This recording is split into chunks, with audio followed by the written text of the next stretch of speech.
Ben Simmons has gotten in his own way big time and has seemingly thrown away a career in which he was compared to guys like LeBron James, who's in the GOAT conversation, and Magic Johnson when he was coming out of high school and subsequently at LSU. However, at present day, the Brooklyn Nets are lumped with this horrendous contract, which in my opinion is certainly the worst around the association today, with Kevin Love and Russ being bought out only making it worse.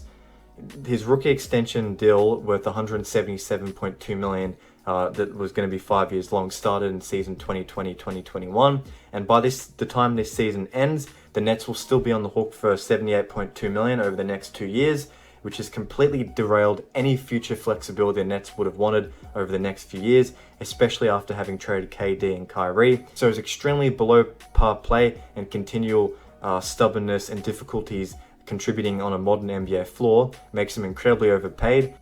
It's really bad now, but later on in the video I'm going to touch on why it could be historically bad, so make sure to stick around for that. Now, how do we get to this point where Ben Simmons went from being a generational talent to now unplayable and untradeable and useless for coach Jacques Vaughn? Well, as you all will know, it began in Philadelphia, where they would continually create perfect squads around him with numerous shooters to complement his lack of shooting, with guys like JJ Redick, Furkan Korkmaz, Robert Covington, Landry Shamet, Seth Curry, and Danny Green, to name a few, being part of some iterations of 76ers teams that Ben was on. Not to mention the above-average shooting by his All-NBA former teammate Joel Embiid, providing the perfect center who fits with Ben, someone who can shoot and play in the mid-range. Embiid learning how to shoot a three-pointer, going from 31% in his sophomore year, his second year, to 37.7 in the ill-fated 2021 season, didn't inspire Ben at all, who had many years to wake up and develop a three-point shot, and he didn't even want to take them, didn't even want to keep the defense honest by at least trying to shoot around 30%, which would have opened the floor up a lot for him.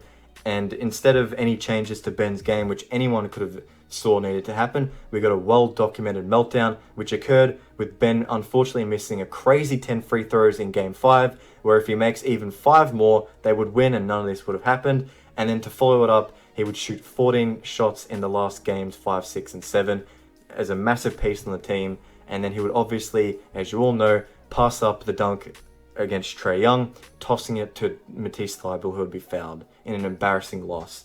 Simmons, after that failure in the conference semifinals, would go into hiding, racking up over $1 million of fines from his holdout from the team. After announcing his intentions to be traded, and he would get his wish ultimately, but before it would happen, he would have to return to training, which would last 1 week, before it was awkwardly tossed by Coach Doc Rivers for refusing to participate in the drills. As I mentioned before, Ben Simmons would get his wish as he was traded to Brooklyn as the main piece in the James Harden deal, sent alongside Seth Curry, 2 future firsts, and Andre Drummond. Simmons wouldn't play a single game in his first year in Brooklyn, where, with the Nets upon facing a sweep against Boston in the first round, would call upon him, and with Kevin Durant and Kyrie needing him the most, Simmons wouldn't suit up and would have back surgery, which calls into question why the Nets even thought he would be ready to play at the end of that series in Game 4.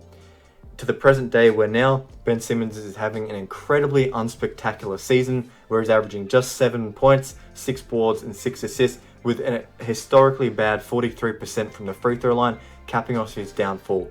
Ultimately, ever since the Kyrie Irving and KD trade, a lot of people thought that more minutes would open up for Ben Simmons, and despite his lack of a three-point shot, many people thought that he might be able to play like he did in Philly and with the extra touches benefit. However, his lack of a three-point shot was further exposed by NBA defenses, as his game, which was pretty much limited to just being inside the paint, would make it incredibly easy for defenses to deal with him and plan for him, leaving him open on the perimeter, guarding him as far as 15 feet away, playing 5-on-4 defense. And offensively, the one part of Ben's game that made him elite was his ability to drive, score in the paint, and get fouled.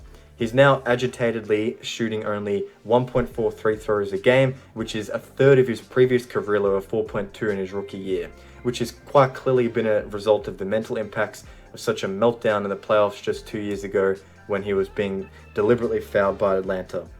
He's now sitting out for the Brooklyn Nets with a supposed back injury and is all but unplayable on a competitive team where he was thought to have a big role and minutes are still open for him.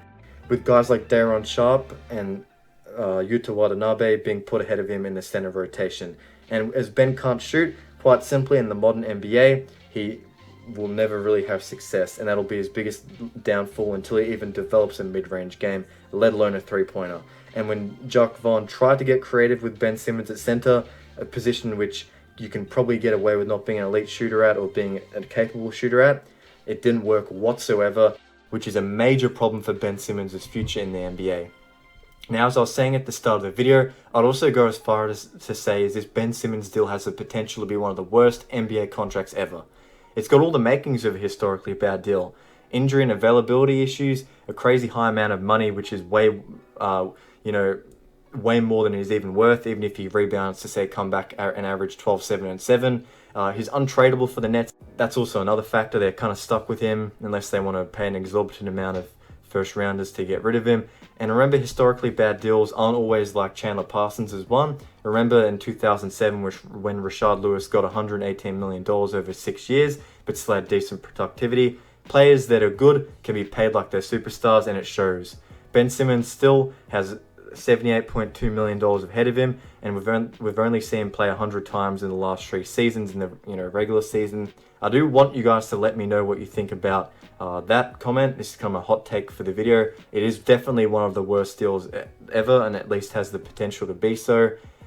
But at the heart of all of this, I really do want Ben Simmons to find someone who can help him with his mental blockage in his game, get his confidence back so he can do the things that he was able to do good, which is his dribble drive game, be more aggressive and less passive, and please, Ben, your career is resting on it. Develop a three-point shot, or at the very least take them to keep the defense honest. Hopefully Ben can figure it out, but until then, his career is in limbo. Thanks for watching. Don't forget to like, comment, and subscribe to the channel for some NBA content. And until next time, peace out. Thank you for watching.